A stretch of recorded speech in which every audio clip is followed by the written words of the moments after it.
Hey there, welcome to the Whole Beats channel. Thank you so much for coming. If you are new on this channel, I want to say thank you for stopping by, and I trust that you will be having an amazing time. Please make sure to subscribe, make sure to share, and make sure to like or comment if you enjoyed this video.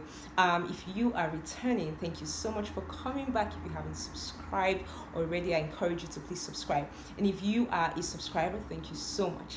All right, let's get into the crust of the matter, because today we have a very interesting matter to talk about. Okay, but I haven't even titled this yet, to be honest. Like, I've been looking for titles to title this video, so if you have some titles, please put it out there. But hopefully, maybe when I'm uploading the video, I would have gotten some titles or a title to capture or to caption this video, right? A title to caption. English is very interesting. All right. Anyways, all right. So I also wanted to talk about how to reconcile relationships of parents and children. And the reason why I want to talk about this is because I've seen it as something that's just very prevalent in our society today, where parents aren't really talking to their children and children aren't really talking to their parents. And when I say they're not talking, it's not that they're not talking, but the truth is that they're not communicating. And I want to bring this back home to an African perspective, which is where I am from, Nigeria, and mostly familiar with. One of the major things that I have seen in most African homes is that we don't know how to communicate. And we've heard it said several times, where it's like communication is the bedrock of any relationship.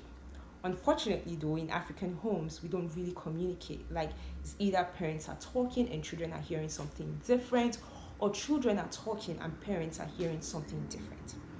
And so what that led to is the fact that people are hurt because some things have been said and have been heard in a way that wasn't necessarily intended. And so now parents have said some things to their children, and children have heard it in a different way, and they've been hurting for years. And so there are many children, I'm not even talking about 5-year-olds or maybe like teenagers. I mean, that could be the case, but there are people who are adults right now, and they are still hurting from some of the things that their parents did or said, or whatever it is.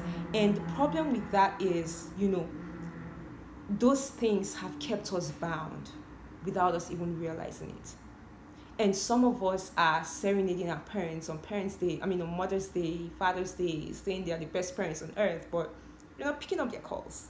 Does that sound like your situation? We're not talking to our parents because some of us are hurt.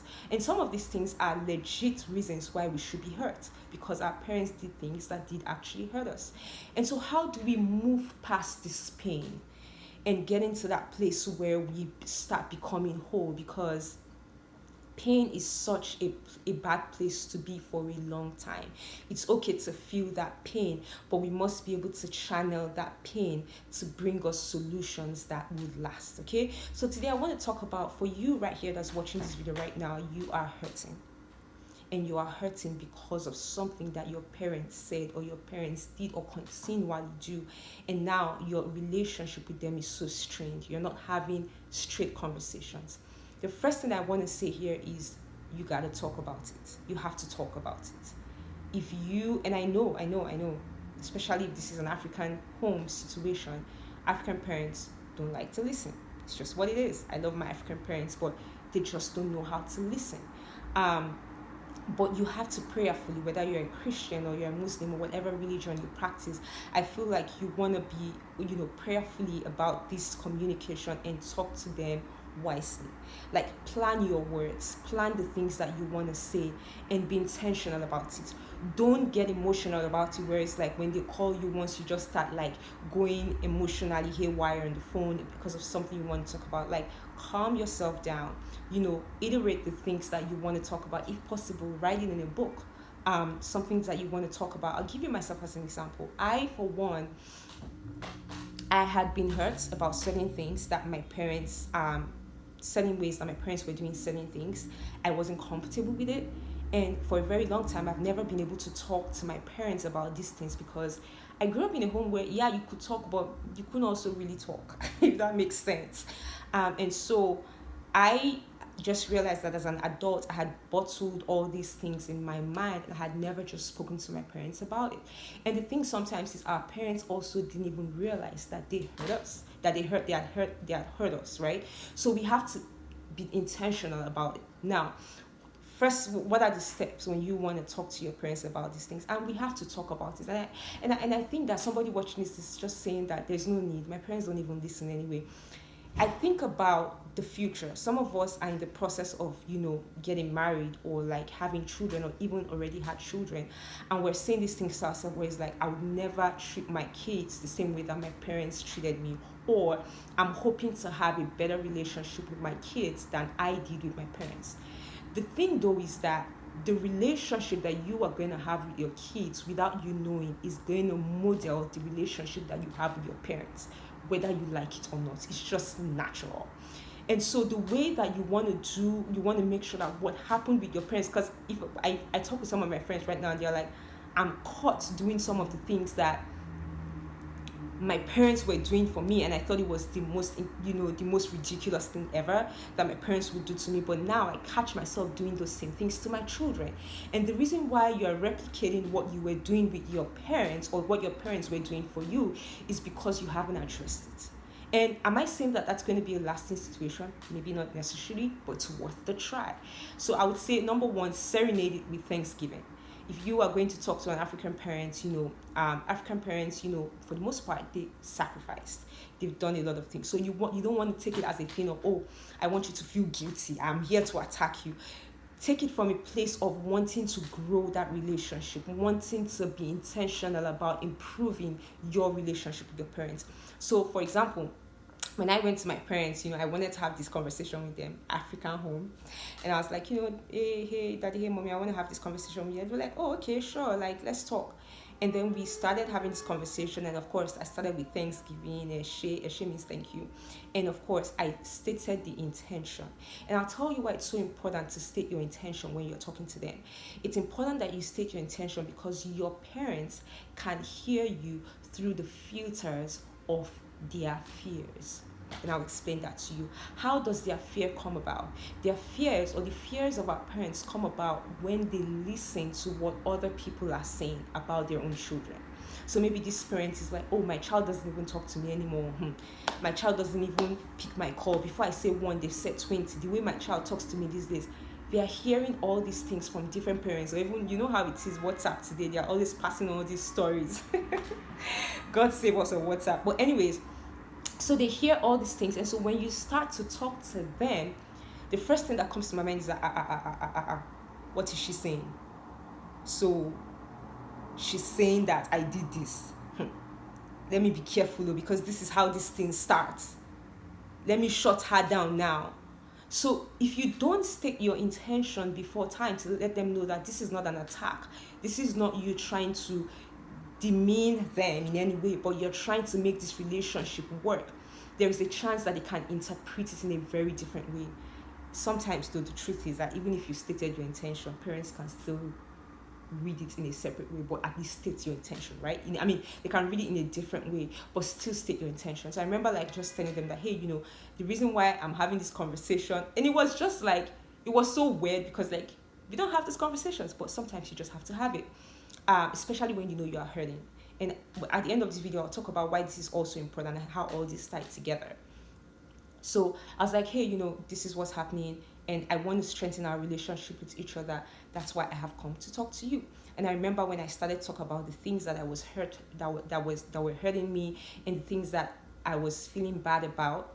And one thing, mind your language. Make sure that you're very polite when you are doing that, because respect is a very, very interesting. It's a very, very important ingredient, in the African culture. So you want to make sure that you are imputing those salt and spices of respect, padding the conversation with so much respect. It's so important so that they can understand where you're coming from. And so even though that day, to be honest, they were hearing me, I thought they were, but seeing just scat. I don't know what that stuff is that they do on I don't know what that music soundtrack is that they will do. The thing goes scrap. I think it was kind of that kind of experience where when I was talking, I feel like they heard something else. So my dad just became a bit defensive. Yeah, he did. And my mom was also a bit defensive about the matter. And at some point, I realized that, okay, we're not going anywhere with this. So I halted the conversation. And that's something that you can do, where it's like, before it starts getting to that place where it's an argument and then you start becoming emotional, and that's not your intention, you can't stop the conversation. And I remember like just saying, okay, I've said it. God bless you. I love you. I appreciate you. But this is what it is. And I think the phone even like went off because of network issues and stuff like that. So, and this conversation, of course, I was having with them over the phone because we were distances apart. And it turned out that we eventually saw in person. I saw, my dad and my mom. And, we had this conversation where my dad was like, I actually had a rethink of our conversation. And I hear you. I hear many of the things you said. And, he said, even though many of the things you said to me, they were unfounded. And I was like, okay, that's fine. But at least it's still worth it that I put it out there for you to know. But then he was like, there's some things that you said, and I felt like I needed to change. And I was like, wow, who knew? Okay. And I'm not saying that that's going to be the situation for everyone, but it's worth it trying. And I also said, it's important to pray, because sometimes these are African parents. You have to ask the Lord to touch their hearts. No, our African parents are awesome. God, I love them. God bless them. All right, but that's what it is. Like, you make sure you want to talk about it. And I remember like that day when I spoke about it, like it felt like this huge burden just like lifted up my, my chest. Amen. Yeah, but that's how I felt. I felt like this huge burden just was lifted off me, and I was able to just like have peace and know that at least I had said my mind. The second thing is that, when you think about African parents, we want to make sure that we're sometimes putting ourselves in their shoes. Many African parents have paid huge sacrifices to see us where we are today. Some of them have not lived the lives that they really wanted to live because they wanted us to get a better life, better education, better food, better clothes. And, we also want to make sure that we're sacrificing them. We're appreciating them for it, or we're making them feel appreciated. And one way to make your parents feel appreciated is to recognize or find out what their love language is. And I know. You've heard love languages many times. For those of you who don't know, love language is really how people communicate love to each other. And the 5 love languages we have are words of affirmation, acts of service, physical touch, quality time, and giving. It could be any giving of gifts mostly. So you want to recognize what their love language is, and always make sure that you're speaking that love language to them so they feel appreciated. An example again from my end. My dad, for example, his love language is words of affirmation. My dad is somebody that's good with words. I'm good with words. I got it from him, by the way. Okay. Anyways, but yeah, my dad loves words of affirmation. And so when I realized that my dad's love language was words of affirmation, I actually realized this during my final year in school. And it was just like God that just like gave me that insight, where it's like, send a mail to your dad and say all of these kind things to him. And I remember like the first time I sent a mail to my dad, I sent him to send the mail to his office work mail. So like literally when he got into his office in the morning, I sent it at night, I believe. So like the plan was that immediately he gets to his office, when he opens up his laptop to read his email, he just sees, from your daughter. I was strategic. So, he saw this email and my dad was just like, oh my God, my daughter, something. And the testimony, or the result of that was that throughout my final year, I had money. Plenty money, because he was always sending money, because I was always sending his words of affirmation, and it got to him. My mom, on the other hand, and even till now, by the way, my dad's love language is still words of affirmation. So when you send him words, it makes him feel loved. It makes him feel appreciated, more than even buying him things that he might not even use, because he probably doesn't need them anyways. But my mom specifically, her love language, on the other hand, is quality time. And it took me a while to understand that her love language was quality time, because I share my dad's love language, words of affirmation, so it's easy for me to speak.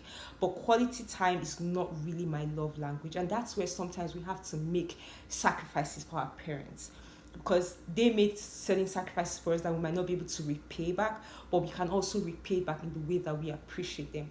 My last love language is quality time. Like, I mean, I like to be on my own. I like my own space. I like my private space. So, but my mom is always somebody that wants to spend time with you. She wants to come into your room. She wants to talk to you. She wants to know how things are going. Like, even now that we are apart, she wants to spend time with you. And it took me a while to realize it, like the way, the thing that actually made me realize that my mom's love language was was quality time, is that every time we spoke on the phone, before she dropped the phone, she'd be like, thank you for your time. And honestly, now I feel very emotional, because like when she first started saying thank you for your time, I'll be like, why is she thanking me for my time? Did I do something wrong to make her feel like I didn't have her time? Like, I'm her daughter. Like, she should know that she has my time anytime, But I realized that the reason she was saying thank you is because time meant so much to her. And it wasn't a language, it's even a language that I'm learning now, because I don't even call as much as I should, but I'm trying to learn it now, where it's like when she's talking, I want to listen to her instead of saying, Mommy, why did you do that? Or she just needs you to listen, to be there. And after she does everything, she'll be like, thank you so much for your time. And then she'll say something in Yoruba. In Yoruba is Arami Yagaga. When she finished talking to you, the meaning of that is that she will say, I feel very good in my body just talking to you. And that's because her love language is quality time. Some of us, we live apart from our parents, or we live distanced away from our parents, and we're sending them gifts, we're sending them money, but we don't call them. And they're like, I need thank you for the money, but I just want you to call me and talk to me. Some of us, our parents' love languages, maybe it's even giving, but you're spending time with them on the phone. On the other hand, and they're like, this child, $1 she has not sent to me. Since the day she started this her work, I've not seen 1 naira. So I think it's just so important that you understand the love language of your parents and communicate the love language to them to make them feel loved. And above all, pray for your parents. Our parents, many of them, like, we might think that they are at rest, they have it all together, but our parents, sometimes they have things that are also bothering them in their hearts. Things that even sometimes about us, some of us that were single now, that we're not even worried, sometimes our parents are worried more than us. So we want to pray for them, really, that God's peace will flood their hearts and that God will continue to strengthen them. Pray for their health. The power of prayer of children, when you pray for your parents, God answers the prayers of children. There's something about the prayers of children. That also leads me to another point, where it's like, God also answers the prayers of parents. So like, if you are in a place right now where you are not in a very good relationship with your parents, sometimes our parents don't even talk about it. They don't even say it. But you know that you are not in a good place of relationship with your parents. They might not be able to pray with you with all their heart. And that's why a lot of us, and I'm not saying this to judge anybody, but I'm just asking us to be a little more introspective. And I had to do this because sometimes in life we feel like we're hitting a lot of roadblocks. Like, you're going for those interviews, things are not working, no job, nothing. But sometimes it's just because you have this thing with your parents where your parents cannot pray for you. Because when they think about you and they are sorrowful. Don't be that child that when your parents think about you, they think sorrow. Be that child that when your parents think about you, they are joyful. Even just the joy that your parents feel when they think about you is enough to bless your life, to be honest. And our parents' prayer is so important, that we are in right standing with our parents. I'm not saying that we have to be perfect. I'm not saying that we can please them, because sometimes, let's just be real, it's hard to please African parents 100%, because there's always something. But the truth is, at the end of the day, they love us. Our parents might not be able to express love the way we see how other people express love in movies or all this in the Western world, but our parents still love us. And sometimes they don't communicate it in the way that we might understand, but the crust of it is that they care so much about us. And for me, I've just realized that anytime I'm going through a bad situation and I just ask my parents to pray about it, I can go and sleep knowing that if my parents are praying for me, the matter is okay. My parents are not even pastors. They are not reverends, but they are Christians by the grace of God. And even sometimes you don't even have to be like Christian. But if your parents just say you are blessed, it's powerful. It's very powerful. I just remember how the Bible talks about the blessing of the breast and the womb. Those are parental blessings. So it's so important that, you make sure that as you communicate with your parents, communicate with them with love, communicate with them with respect, whatever it is. Like, most of us, we don't like to pick up our parents' call because the call is very strange, but make sure you talk about it. If it's something you can talk about, even sometimes you need to bring an external person, maybe somebody that they respect, maybe their friends, and just say, I need you to talk to my parents. Or even sometimes, there are issues that have to do with our destiny where things have put people apart. Maybe your parents wanted you to do a certain career, and then you decided to go off on another career, and your parents are saying they're not going to talk to you again. Some people, their parents were expecting them to come take over their companies, and the children were just like, I can't do it, and now you guys are loggerheads. Or some people, it's even because you married somebody, or you were in a relationship with somebody that your parents were not in support of, and because of that you guys said hurtful things against each other, and now you guys are loggerhead. I just want to encourage you that you, of course, pray about it and go to your parents and talk.